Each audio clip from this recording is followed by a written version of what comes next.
Mark Rogers TV on the top 5 quarterbacks in the SEC heading into 2015.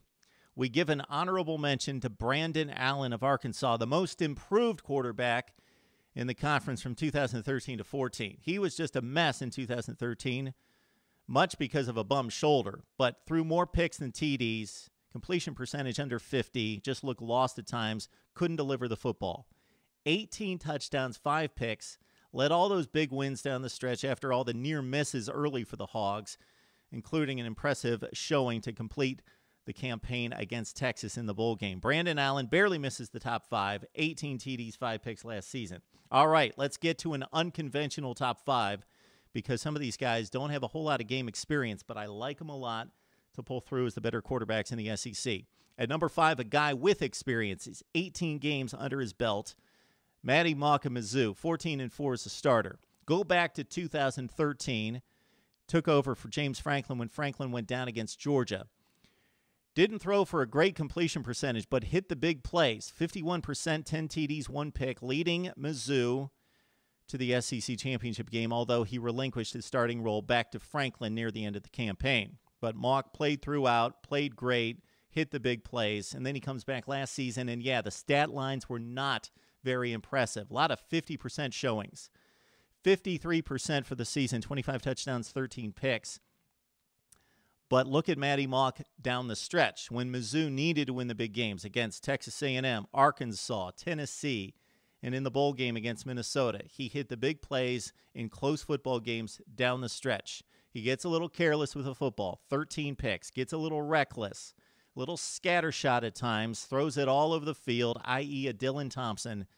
But again, Maty Mauk's a winner. He can deliver, and he can run. 373 on the ground, 2 touchdowns, Maty Mauk at number 5. Okay, at number 4, we've got a guy that started 1 game in his career. Jeremy Johnson. Wow, he's impressive. 6'5", 230. Number 5 rated quarterback by Rivals coming out of high school. 4-star quarterback. All right. Threw about a dozen passes in his first season, came back last season, got that 1-game start when Nick Marshall was suspended in the opener at home against Arkansas. 12 of 16 for 243, 2 touchdowns, no picks. Maybe he should have been the starter last year. Close call. He's not going to deliver on the ground like Nick Marshall, but wow, the Auburn passing game could be special this season if they get young guys to step up on the outside. Consider, we didn't know it at the time, how good this Arkansas defense was. This might have been the best defense in the SEC, certainly in the top 2 or 3. They gave up next to no points against anybody. Shutouts against LSU and Ole Miss. Of course, they contained Alabama. Nobody scored against Arkansas except Jeremy Johnson in Auburn, 45-21 in that one. He's big. He's got a cannon, and they're going to emphasize the pass. Now, Auburn does lose 55% of its receiving core and receiving production, but he's got Duke Williams, maybe the most talented wide receiver in college football, coming back. Got Jeremy Johnson at number 4. Number 3, another guy with not a whole lot of game experience, but Kyle Allen impresses me. Stands in the pocket, delivers the football. He was a huge recruit coming out of high school, got thrown to the Lions as a freshman when Kenny Hill went downhill. Kyle Allen stepped in for his first start against Louisiana Monroe and did not look good as A&M barely pulled out that game, then had to go on the Plains. Pulled off the big upset. 277 through the air and 4 touchdowns. Played well down the stretch. Probably the best defense he faced was LSU, went 17 of 27, threw the ball underneath, couldn't hit for big plays in that loss at home on Thanksgiving night. Turned it around in the bowl game against West Virginia, threw a pick 6 early in the game, then rebounded to throw for 294 yards and 4 touchdowns in a big comeback win against West Virginia. Kyle Allen, 4-star guy that looks so impressive in the pocket, delivering the football. He's not going to break contain, not going to run for big yardage, but quick feet in the pocket, delivers the football, looks very impressive. Number 3 quarterback in the SEC. All right, my number 2 guy is probably most people's number 1 guy. Dak Prescott of Mississippi State. 3,500 yards, 27 touchdowns, 11 picks, 61% completion percentage last season. What I don't like, the pluses are obvious. He has a decent arm. For a college quarterback, a good arm. for the next level, and I'm not rating these guys on pro potential, but he doesn't have a great arm. Most of the quarterbacks on this list have a better arm. Basically, all the quarterbacks on this list have a better arm than Dak Prescott. But he can really run it and move the sticks and really hurt defenses with his legs as well, and that's part of being a quarterback, especially these days. 1,000 yards rushing, 14 touchdowns.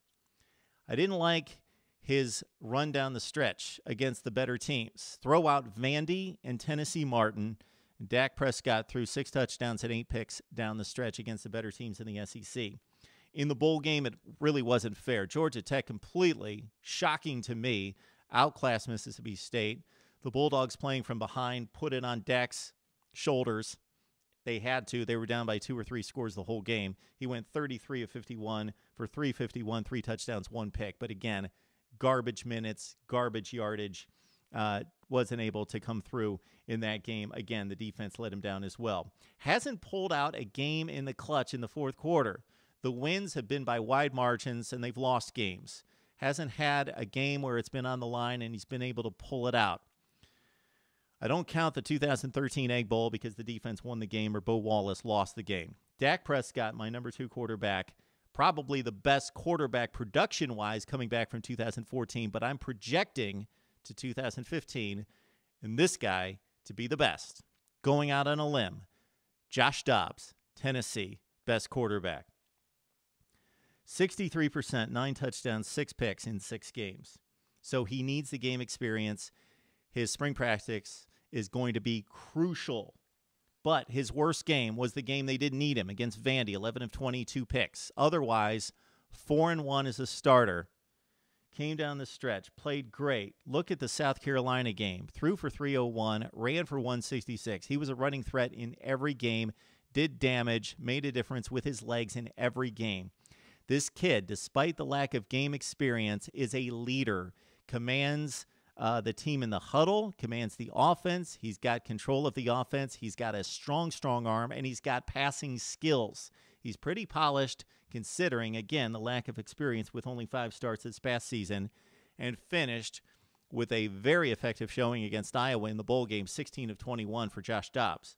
So just needs the game experience, and spring practice, again, is going to be crucial for Dobbs, and he's maturing with this team. I love what's going on in Tennessee, and especially with the offense and these young wide receivers that they've got teamed up with Josh Dobbs. They're maturing together, and watch, they could explode on the scene here in 2015. So the top 5 quarterbacks in the SEC, according to MarkRogersTV, once again, Maty Mauk, number 5. Number 4, Jeremy Johnson. Number 3, Kyle Allen. Dak Prescott, number 2. And the number 1 quarterback in the SEC for 2015, Josh Dobbs of Tennessee.